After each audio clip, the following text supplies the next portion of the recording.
Welcome to another episode of the Art of Feminine Negotiation podcast. I'm your host, Cindy Watson, and I'm super excited to introduce you to Dr. Kelly Martin Schuh today. And we're going to be talking about a women's worth non-negotiable. So welcome, Kelly. It's great to have you here. Thank you so much, Cindy. And for those of you who don't know, Dr. Kelly Martin Schuh is an Amazon bestselling author, speaker, and a sales and business coach for female entrepreneurs. And before the Me Too movement was even on the radar screen, in 2009, she pioneered the sacred sisterhood of Pink Tent International. It was the first women's online community of its kind, and it's now over 12,000 strong. And her body of work in healing feminine sexuality includes being featured on Jamie Foxx's Foxhole Radio, Pop Sugar Magazine, Fox 31 TV, Channel 2, and more.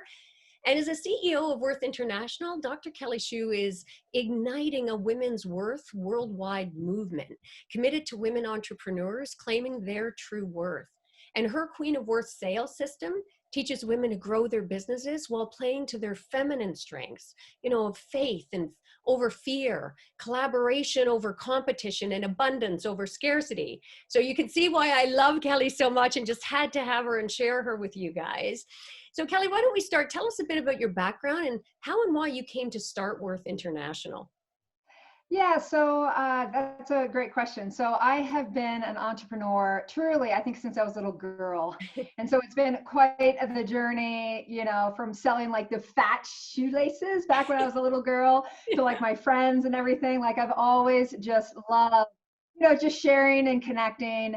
I went to medical school. I started my own practice in 2004. And then basically coaching started for me from a patient of mine begging me to coach him. And so that's really how I started coaching. And then I turned that into really wanting to serve in a different way. I was incredibly sick during my pregnancy with my daughter. I had something called hyperemesis. And for those of you who don't know what that is, you are on the couch. You can't keep food and water down. So it was during that time that I really questioned, like knowing that I wanted to be in service, specifically to women. That's where I began to pivot my messaging around women and women's sexuality, specifically helping women that had been diagnosed with herpes. And so it was a very, something that was on my heart. There was a big gap in the marketplace. Nobody was helping these women. I bet. And so that is how Pink Tent was born, my first women's project. Yeah. So that's how the Pink Tent project started. And then Worth International was born from a place, I've been able to support women around their healthy sexuality. And I found in looking at my business, women would work with me as a coach year after year after year as business women. And one of the things we really worked on was their self-worth. Yeah. And fast forward to being in several high-level female masterminds, which is, Cindy, where you and I met. I just saw so much suffering and wounding around women and sales. They weren't comfortable talking about money, and it broke my heart.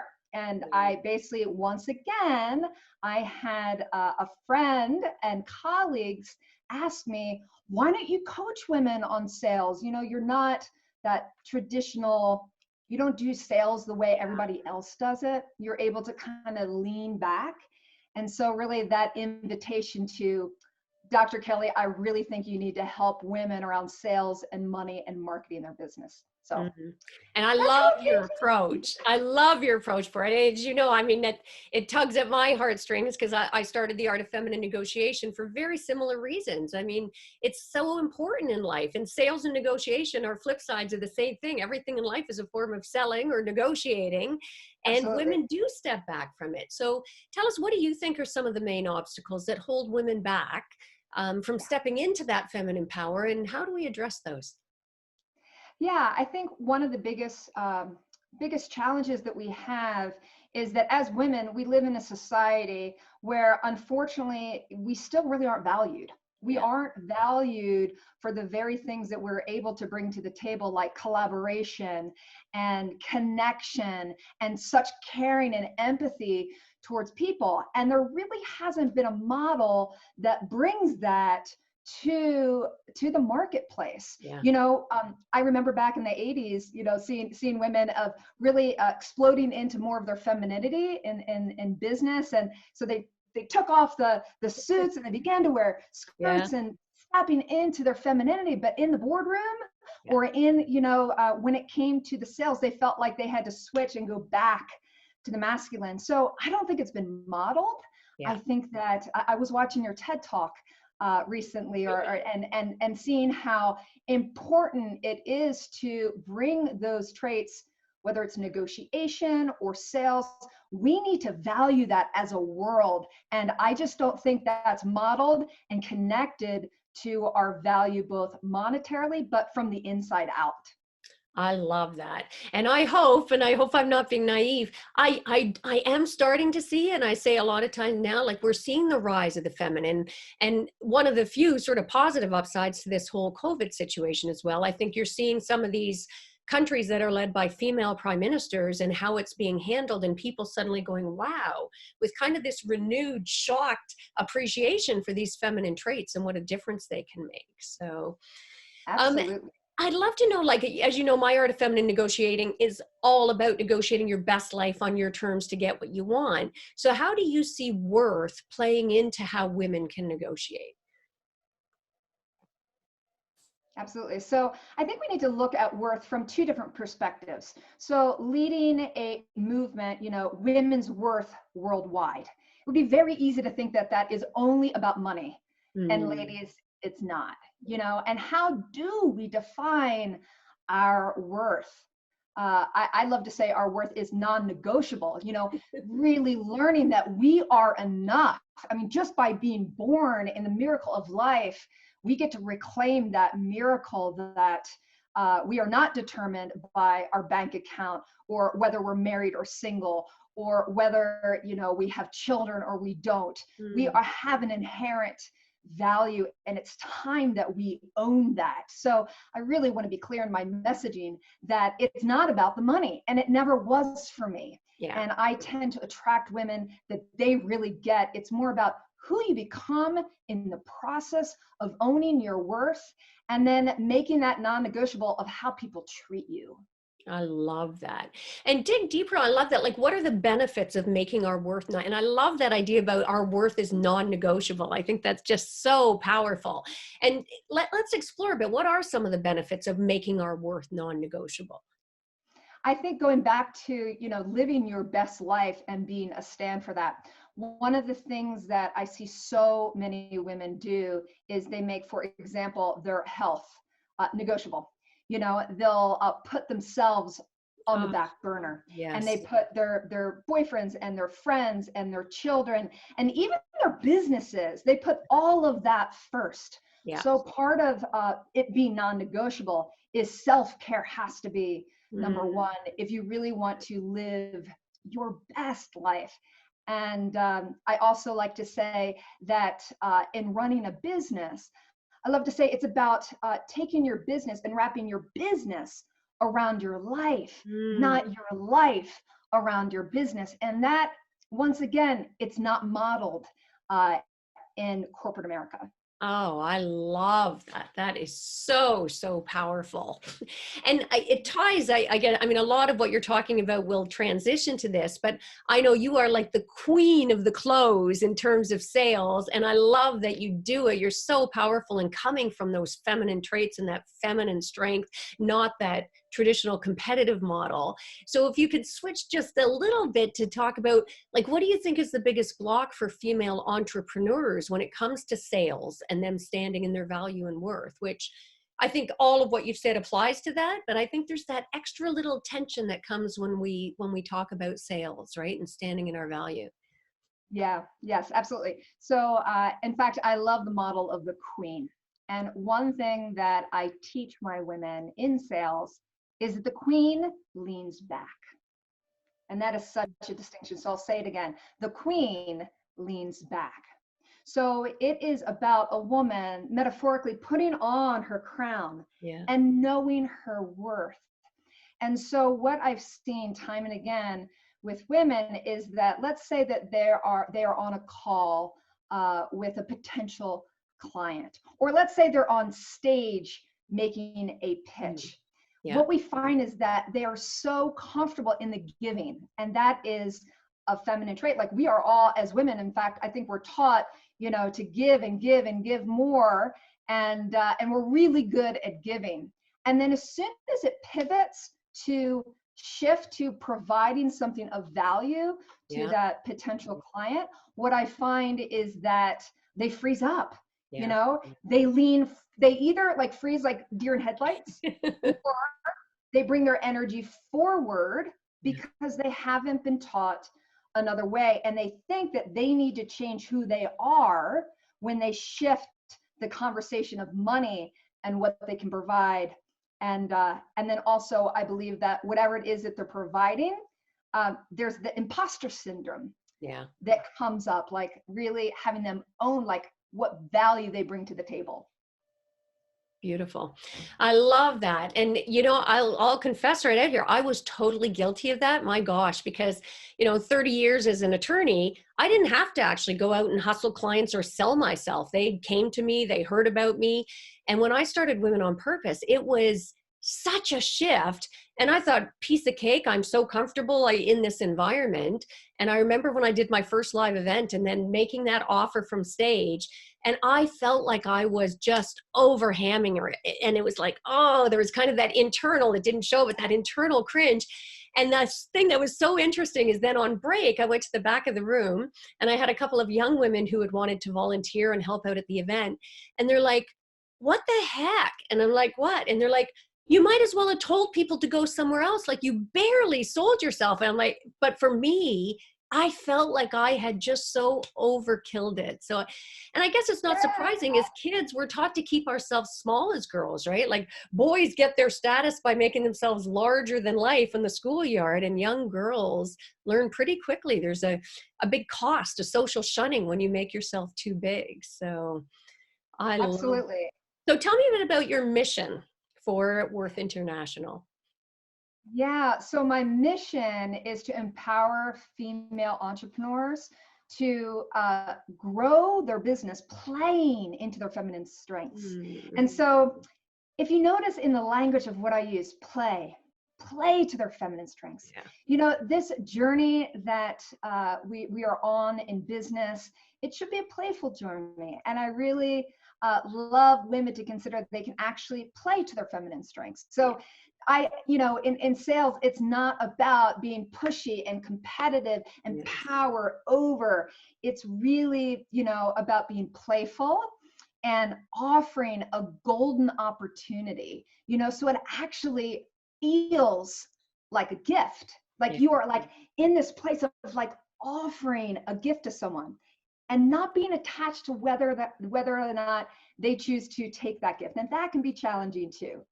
But yes, so my mission is empowering women, entrepreneurs to play to their feminine strengths. So let's get that masculine out of the sales process when it comes to the conversation.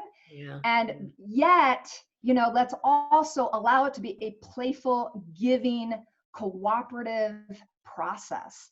And so that's what I'm a stand for, and women really owning their worth in this journey of transformation. I love that. And it's funny because one of the things I had done with some clients who really resist is talk about the fact, because you're right, we don't receive well as women, right? We've been so conditioned to be the nurturers and the caregivers, and we kind of got to a stage in life where I think we started wearing it was almost like a martyrdom, right? That self-sacrifice. And so I would say, hey, if you know you've got something valuable that you're offering, it's more selfish to not offer it to people who could get value out of it. But I love your approach better, because let's just call it what it is. We need to stand in our value. Forget these tricks and hacks to sort of reframe it. Let's Exactly. just start owning our value. That's gorgeous. Tell me Exactly. about what circumstances do you find where women do make their worth negotiable instead of non-negotiable? Yeah, so I'm so glad that you brought up that almost like the sacrificial lamb, kind of thing, because I think it runs so pervasive in our society and even globally. So, what I would say is I just forgot what you asked me.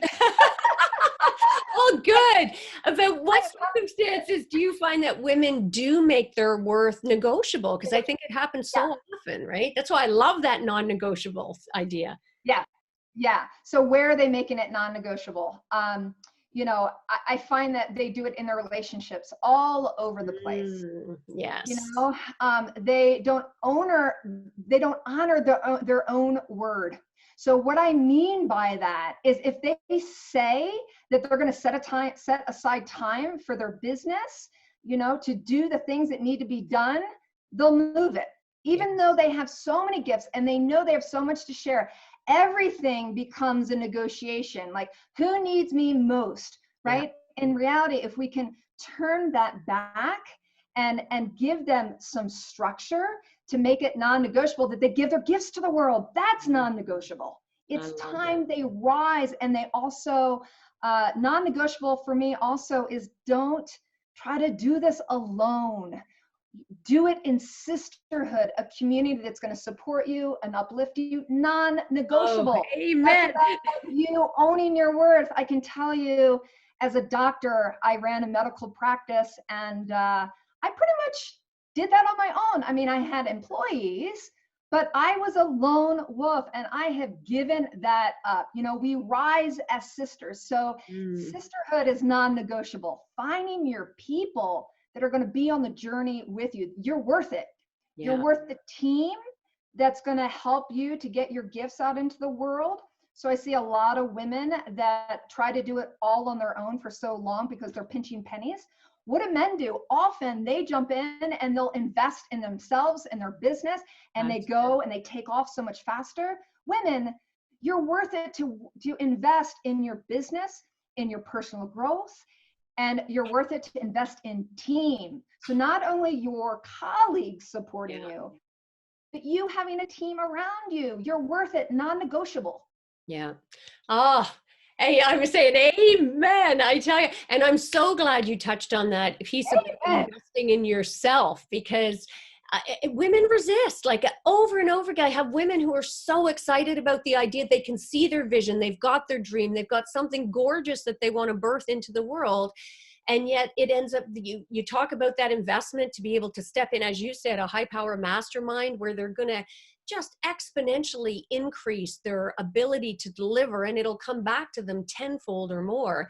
And yet they resist. And it's tied to what I call that one day mindset, right? Like, oh yeah, yes, but maybe first it's when the kids go into school, or then it's when the kids are done school, or it's when my partner gets this, or there's always something else, as you say, that's prioritizing and stopping them from investing in themselves, both financially and in terms of their time, valuing that their time is important and having boundaries around both of those. I just love that. So, Absolutely. I mean, can you imagine if we lived in a world where women globally own their worth? They had a voice.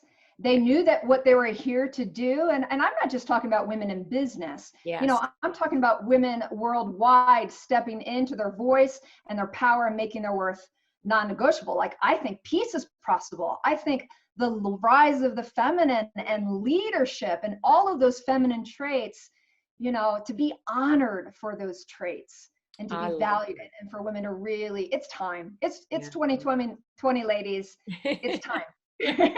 And the beauty of that, I think the beautiful gift about that goes beyond it, is as women step more and more, and it's ironic you mentioned my TED Talk, because the whole theme of my TED Talk is that the problem in the world with our chaos now is that the world is tipped out of balance. And it's because even women are eschewing their feminine in favor of this masculine approach. And I firmly believe that as more women step back and reclaim the power of their feminine, and we see the incredible positive shift that comes when people bring those feminine traits to the table, then men will start tapping into their feminine more as well. And I just sometimes close my eyes and imagine a world where everybody negotiates from that place, where feminine traits are really valued and respected. And tied to that, I know you do a lot of work on that. I'd love to hear a bit more, because I know even in your mission statement, you talk a lot about, in the intro, I'd said for that, collaboration over competition, all of these. So what are some of the feminine traits that you really help women dig in to reclaim? Yeah, I would say that one of the big ones is definitely collaboration.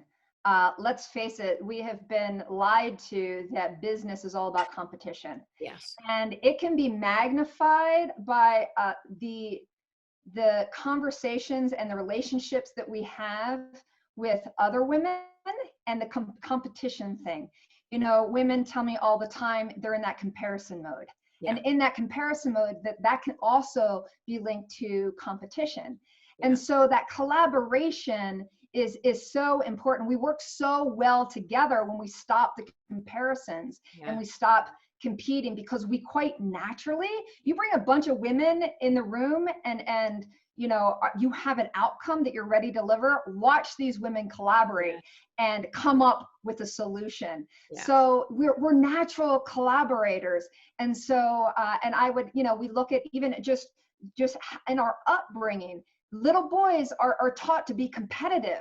They're using their bodies, and they're competing. Yeah. And if they fall, they jump right back up. Where we as little girls growing up are often, think that that we need to be perfect. Yeah. Right. And so that perfectionism. So really, leaning into that collaboration, we do it so well. We're not often praised for it, because we're not trying to get to necessarily the top of the top of the top, although it's available and there's room at the top. Yeah. So I think collaboration. I also think the ability to really be in an abundance mindset. I mean, we have the ability to make babies. Like, how abundant is that? And we can turn to nature and look at nature's abundance. And so having that abundance really is our natural birthright. And we know how to do that. And then faith. Faith is huge. Yeah. We really, when we get really clear on what we want, and we lean into the support that we talked about and the collaboration, what we are able to do is really just knowing that the invisible is possible. And so that requires faith. Yeah. And so that shift from fear to faith is so important. And it's part of the journey. It's part of the journey. Oh my gosh, where to start unpacking that? There is so much there. And again, I invite our listeners, this is the kind of podcast you want to re-listen to this as well down the road, so that you can just go even layers and layers deeper there's just so much being packed in here of value. And I'm really glad you talked about that comparison and competitive piece, and how that ties to that collaboration. We seem to have fallen out of touch with that. It's like all of those things that make us stronger, our intuition, we kind of stepped away from it and stopped trusting in it. That collaboration, we bought into the myth that the only way to get ahead is that competitive, more masculine model. And you talk about little kids in the playground, like, well, boys are playing sports where it's power over each other. Girls were traditionally doing skipping rope, like totally collaborative, where everybody benefits and has fun and the joy of the experience together for the pure joy in the moment, as opposed to somebody having to win or lose from that. And I love when you talk about looking at nature, because I often draw the analogy in terms of our inherent worth. Look at this planet. I mean, it's called Mother Earth for a reason. If you look at nature, Mother Nature, if we modeled the things that Mother Earth or Mother Nature and brought that into our business world, like, there's no waste in nature, right? I mean, everything is collaboration. Everything is for a purpose and for the exquisite beauty of it. I mean, there are so many parallels that we can draw, and it's like we lost our way somewhere along the path. So gorgeous. I love that. Thank you and the scarcity mindset as well, Kelly. Like, oh my gosh, as women, we have somehow bought into the myth where we're competing with each other. And that necessarily has you tap into that scarcity mindset that you got to get your piece of the pie, which has stopped us from collaborating. And in my experience, and I know you share this view, when women collaborate, coming from a place of abundance, when we believe, I'm not going to protect my idea, my business idea, because the more I help you and share with you, and the more you grow, the more we get the word out there, the more we all grow and benefit collaboratively. And studies support that. And finally, we're starting to see some traction around that. Would you agree? I would absolutely agree. I would absolutely agree. In fact, my daughter is part of, I've got a 10-year-old little girl, and she's part of something called Girls Leadership. And it's a fantastic nonprofit. But one thing that I learned about them is that for the life cycle of a girl, as she goes from little girl all the way up through college, they look at self-confidence. And self-confidence is at the highest for a little girl at age 5.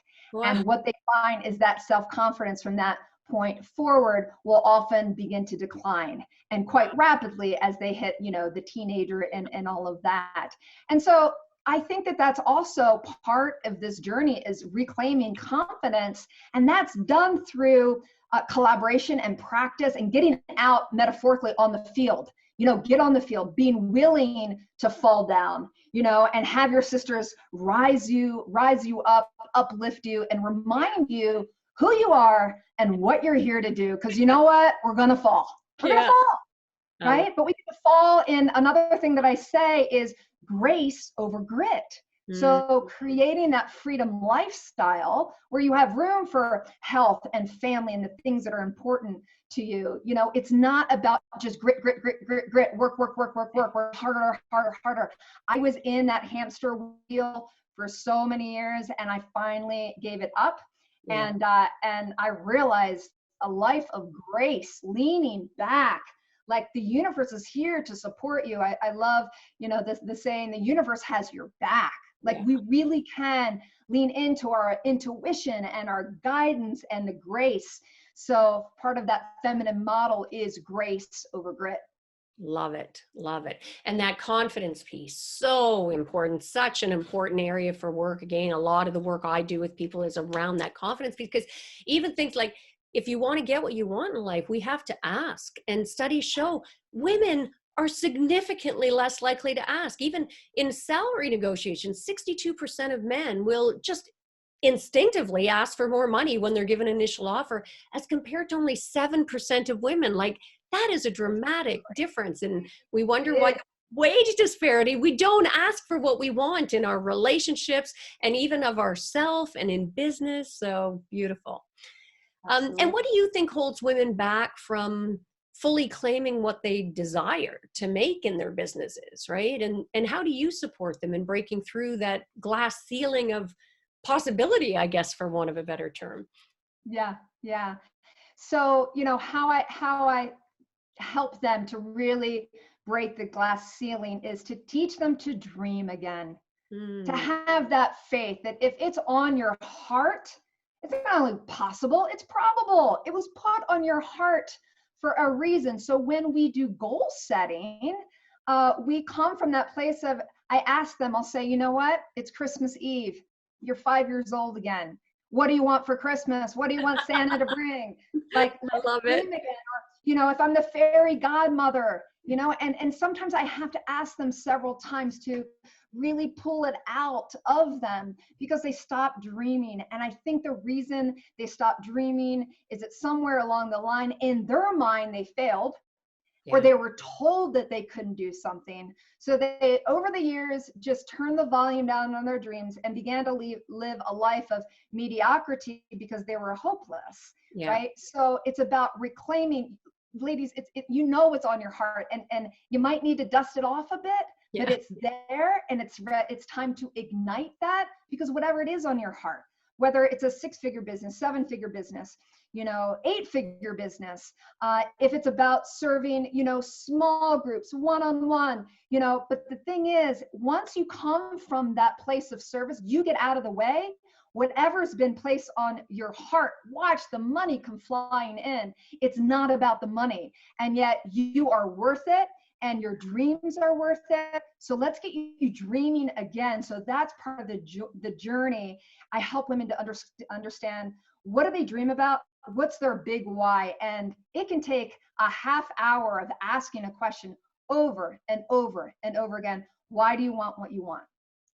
Oh my gosh, that is so true. You've just reminded me when I do my live events, invariably I have this section where I talk to them about put your ask list, right? Like what dream big, what are your goals, what's your vision? And invariably at least half the room, Kelly, sit there and you can see them shell shocked, like just Yeah. not even sure where to start to be able to tap into it's been so long since they gave themselves permission to really believe in a dream as a possibility that it takes a lot of coaxing, you're right, to even get them to the stage where they're willing to do that.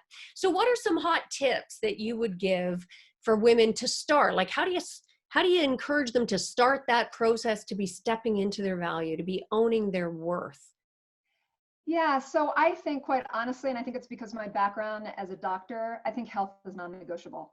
Because if you don't have your health, you have nothing, Yeah. right? And so getting on a track where you're taking care of yourself and that's non-negotiable, that's going to give you the energy to start feeding your soul again, to start feeding those dreams again. So that's one of the first things you've got to do is Love as a it. woman of worth is to like reclaim your health and whatever that takes, and you know what that is. You Yeah. know what that is. So your health has to be a number one priority. The other fantastic exercise that I love to have women do is to look at their life as if they got a PhD in whatever it is that they love, right? And so let's say it's a health coach, or let's say it's a relationship coach, and she's feeling like, oh wow, I don't know if my program or service is worth it. What we do is we look at the history of where she's been, and you can actually look at it almost like a spiral, and we literally start of where they're born and we spiral out all their accomplishments, because I love women, it. you forget how much you've done and what has gotten you to this point. Absolutely. And so when women can look at their history and stop being so judgmental of what they didn't do, but actually what they did do, then that begins to build that self-confidence that whatever it is that they're offering, they have the PhD in it, they can do it, and it's really a matter of remembering who they are. So I encourage women, go through that process, get healthy, and go through the process of seeing where you've been. And then lastly, clean up your relationship around money. So you can Mhm. start with, because if you're not making sales, it's because part of that you don't feel worthy of it, or you don't feel your work is worthy of it, or you push money away because you've associated money with the masculine, power over, manipulation. You know, you've not associated it with giving and caring and giving back into the world if you could just do what you're here to do on the planet. And so one easy way to do that is whenever there's a transaction. And what I mean by that, you go to the grocery store, you know, you have to pay your utility bill, start practicing gratitude for the money that you already have. So Yeah. those are just some really, really simple things. I love it. I love it. We're so in sync. It's funny. I literally just this afternoon did a master class online about abundance. And one of the things we talked about are all of those blocks we have to our money baggage, and myself, even, growing up in a low rental apartment and whatever it is for us, and realize how much we end up blocking ourselves from because we have these contradictory messages. On the one hand, we think we want it and we Yeah. desire that money, and yet we have all of this baggage around it, and money doesn't go where it's not wanted. So we end up with this push-pull relationship, and we wonder why we're blocked and self-sabotaging, frankly, right? As we Absolutely. And a lot of women are fearful of, like, if they got that much money, I mean, who they would become in the process. So absolutely. what I tell them is part of Worth International, Women's Worth Worldwide as a movement, it is about the journey and the rise for you to remember your worth. And then when we are able to connect it in business to sales, when you double your sales, when you triple your sales, when you quadruple your sales, link it to how you're going to give back, Yeah. because that we can get excited about as women. We know that women, when women are empowered with money, I think they're like 7 times more likely to give back to their local communities. Yeah. So when you can make money about abundance, about giving back, you're going to be much more likely to be able to like rise and ask for the sale. Yeah. So Yeah, I Yeah. love it. And I love seeing, I remember somebody speaking once about seeing money as just a freedom symbol. Like, what is money really? Especially, I mean, it used to even be just paper, and now it's more virtual. It literally almost doesn't exist as a tangible thing. It's a symbol.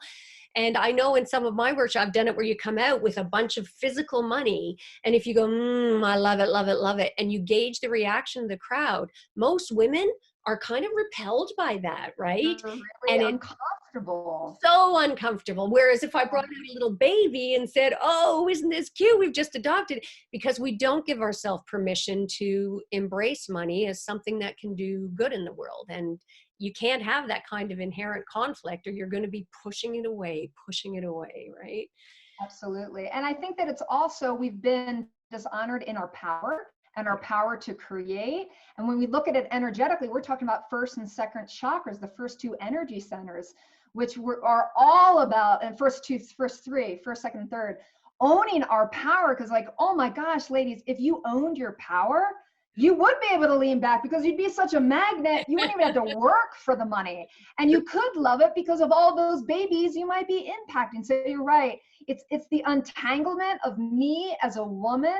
You know, how can you own how abundant you already are and remember it and fall in love with money from a place of service, Yeah. not from a place of it historically being, it may have been powered over you, like it was actually in my childhood. And part of this journey was around untangling. For me, if you made a lot of money, you must be a man, right? And it could be tied to manipulation of how a man would manipulate a woman to stay in a marriage or manipulate her to, you know, whatever it is. But that tying of like the masculinity and money and power, we've got to shatter that, and we've got to redefine it as women on the path. Women's intuition, women's, you know, power and creativity and gifts. Yeah.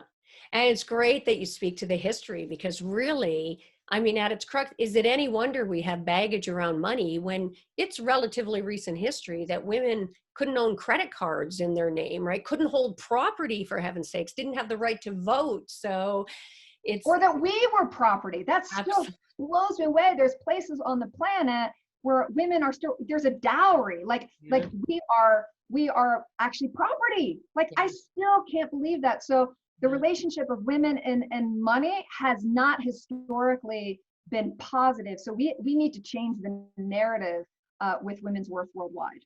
love that. And so tell us a bit about, you've already given us some tips and talk, but what's your system? I know you've got a great system and a program to help them step into their worth. So tell me a bit about that. Yeah, so I've developed something called the Queen's Closing Codes, and it is a 7-step sales system, really honoring the feminine. It leverages the power of reciprocity and emotional intelligence and connection. So those are things that when we are in sales, we naturally give. You know, we want to give. And so this sales process, that's a 7-step system that I've created, take a woman on a journey, an invitation to take a journey with you from the moment a potential client connects with you all the way up to building up what is their golden ticket offer that they want to create in the world, so that the sale feels like an offering. And so that we take them on an emotional journey, rising up the mountain, we take them to the top, and then we begin to actually allow them to come back down to reality. I find that a lot of women, when they have a product or service to sell, they take the client to the top of what's possible, but they forget to actually bring them back to reality, that if they don't purchase your product or your service, then they're not at the top of the mountain, and they most likely aren't going to be able to get there. Yeah. So it's a journey, and it's about building rapport with a person through that emotional intelligence and connection, so that when it comes to the end, I find that women are like ready to give me the credit card, because we've been on a journey together. We've been on an experience. And so we've really broken it down to 7 Queen's Closing Codes in a very simple system, so that women can lean back like the queen and be in conversation and collaboration around, you know, their potential clients, what their dreams are. It's about what you can do for them. And it's not about what they're going to do for you. It's not about the money, as I said. It's about the service. It's service oriented. Gorgeous. And I love that title, The Queen's Code of Clothing. It's so perfect, so pitch perfect. Thank So you. tell us then, how can women in business join your movement and be a stand for women's worth? Yes, so we have a brand new Worth It Tribe. So all you need to do is go on Facebook and click on Worth It Tribe. And there'll be a couple questions you'll need to answer so that we know that you're a great fit for our community. And so you fill out that questionnaire. My assistant will look at your intake, and once she approves you, you get to be a part of this amazing. Remember how I said sisterhood? Like it's part of our DNA. So we want to make sure that the women that are in Worth It Tribe are there to support one another. They're not there to spam you. They're not there to sell you. They're actually there to support you in your journey of service. So all you need to do is go to the Worth It Tribe in Facebook. And I can't wait to meet you and support you. We're committed to giving you whatever it is that you need to claim your worth, and claim your worth now, today, not yesterday. I love it. Love it. So we could go on forever here, but I've just been so thrilled to have you. I love your mission. I love this movement. I'm so excited to see where it goes. And as women come together more and more to support each other. And I guess in closing, I'd ask you, what would you say is one of the greatest mindset shifts that you've ever had in your life, either on this, or it doesn't even have to be related to this necessarily?